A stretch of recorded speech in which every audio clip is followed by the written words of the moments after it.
This is the Merrill R-121 yard hydrant head for the R6000 series frost-proof yard hydrants. So we'll go ahead and get it out of the box here. Alrighty. So the head will come, of course, with that handle assembly. The two link plates, which are these big long kind of straps here. This metal assembly here for the connectors. And then the packing nut, the pivot, which is kind of hard to see, but it's located in this little joint right here. Ready? So we can go ahead and get a couple measurements of the head.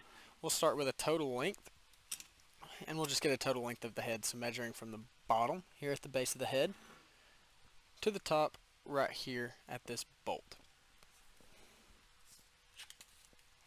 Alright, so from the base of the head to the top of that bolt, so it measures right at about 7 3/4. Then we can also measure that link plate while we're here. And that'll measure right at about 6 inches.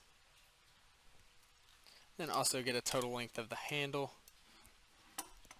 We'll flip it over and get a measurement this way. Of course, you can see the handle ends right here, so we'll measure from here to the beginning of the handle. So that's going to measure, if I can get it to lay flat, measure right at about 7 1/4 inches. And then we can also get an outer and inner diameter right here at the base of the head as well.